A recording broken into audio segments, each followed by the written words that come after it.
Hello friends, ngasisu hanagumna makha chatharpa oina dasasinggi oiba paknaba nungsing haitare Gemstone masi matangda video mu puduna mu laksari samna sumna nipan astotari gi dasa yengbagi mawung asida rahugi under dasa sahi 12 charba matungda shukra gi sahi 18 masi mung charane adu taragadi masi gi oiba shukra gi under dasa da tonga tonga mahadasa sing haibda ko graha sing na piwa mahadasa sida chanaba Gemstone ni matangda mu haijarak lage shukra na chaba irai na chaba chahi mari tha ama masi chane adu taragadi diamond hai pa Gemstone se masi sibi gene masina phattabo itaraga su ngak thok ngamba afabo raga su hene na faba ngamba oba piragani matangda shukra da ravi na chaba irai da nomaijing na chaba chahi ama tha ani masi oba taragadi ruby hariba Gemstone se masi sibi duna phattaba singbu ngak thok ngamba amade afaba singbu hene na faba ngamba oba pigani matangda shukra da chandra na chaba haibdi irai da ningthokaba na chaba chahi ani tha 13 masi oba taragadi white pearl hariba Gemstone se masi sibi gadaba phattaba raga su ngak thok ngamba afaba raga na hene na faba ngamba oba piragani matangda shukra da mangana chaba irai da laiba pokpana chaba chahi ama tha 3 numit kunni adu taragadi red coral hariba Gemstone se masi sibi gadaba phattaba raga su ngak thok ngamba afaba raga na hene na faba ngamba oba piba haitar matangda shukra da buddha na chaba irai da kuige yumjagashin na chaba chahi ahum tha ahum numit kun adu taragadi kuige emerald haiba Gemstone se masi sibi gadaba phattaba raga su ngak thok ngamba afaba raga na hene na faba ngamba oba piba matangda shukra da shani na chaba irai da thangja na chaba chahi ama tha 13 numit tarani adu taragadi blue sapphire haiba Gemstone se masi sibi gadaba phattaba raga su ngak thok ngamba afaba raga su hene na faba ngamba oba piba matangda shukra da brihaspati na chaba haiba irai da kuigi guru haida koi sagol sen haidar sagol sen chaba chahi ahum thani pan numit tarani siu taraga yellow sapphire haiba Gemstone se masi sibi gadaba phattaba raga su ngak thok ngamba afaba raga na hene na faba ngamba oba piba matangda shukra da rahu na chaba irai da rahu na chaba chahi ani thamari adu taradi comet haiba Gemstone se masi sibi gadaba phattaba raga su ngak thok ngamba afaba raga na hene na faba ngamba oba piba haitare masina astotari chamna sumna nipanda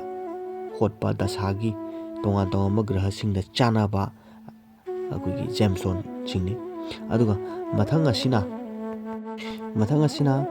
bingshotari chamu kundo hotpa Dashagi moong asida budagi anta dasa sahi 13 che lor matungda ketu gi sahi 3 anta dasa jang lakadaba adu taragadi ketu na chaba organa thamari numit kun ga tarini sigumba matam sidana ketchai hariba Gemstone makhan se masi sibiraga phattaba singbu ngak thok ngamba afaba organ hene na faba ngamba oba piba matangda ketu da shukra na chaba ketu asida irai na chaba organa chahi ama tha ani adu taragadi koige diamond haiba nung makhal se masi sibiraga phattaba singbu ngak thok ngamba afaba singbu hene na faba ngamba oba piba matangda ketu da ravi na chaba thamari numit taruni ketu da koi nomaijing na chaba oragana ruby hariba koi Gemstone se masi sibiraga phattaba singbu ngak thok ngamba afaba oragana hena na faba ngamba oba piba koi matangda ketu da koi chandra na chaba tha 3 do taragana koi white pearl haiba Gemstone se masi sibiraga phattaba singbu ngak thok ngamba afaba organa hene na faba ngamba oba piba matangda ketu da mangana chaba thamari numit kun ga tarini sioragana red coral hariba Gemstone se masi sibiraga phattaba singbu ngak thok ngamba afaba organa hene na faba ngamba oba piba matangda ketu da rahu na chaba chahi ama numit 19 do taragadi comet haiba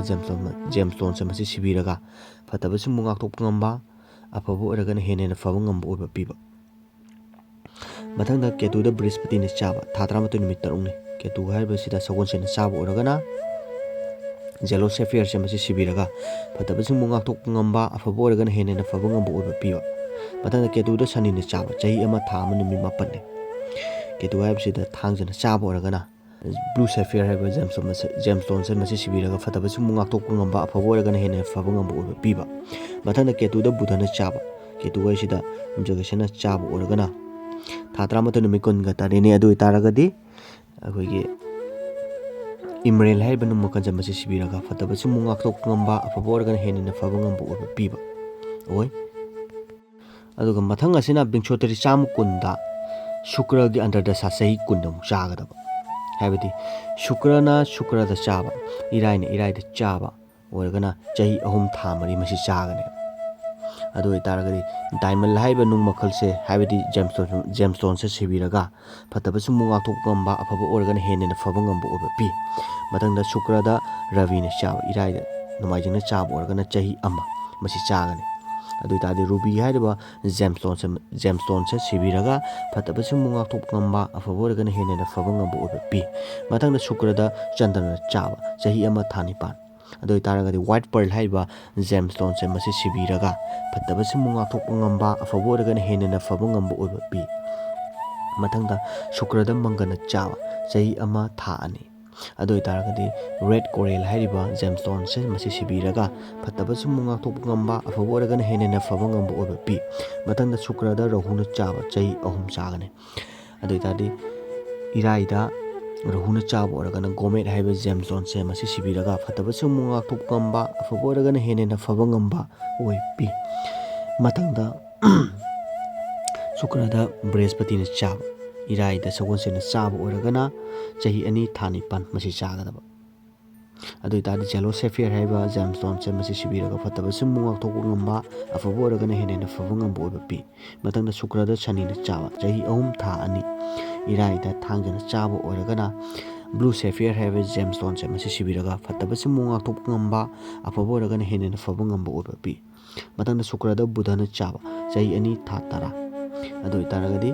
imrel haiba nung makal se masi sibigadaba haibadi irai da himjagasana chaba oiragana adu itadi fatabasu munga ngathok ngamba afaba oiragana hena faba ngamba oiba piba mathangda shukra da ketu ni chaba chahi ama tha ani adu itadi ke chaiche masi gemstone masi sibiraga fatabasu munga thok ngamba afaba oiragana hena faba ngamba oiba pi haibba singasina aslotari amadi bingchotari gi oiba tongan mahadasa singna haib tongan magraha gi oiba andadasa singda chabagi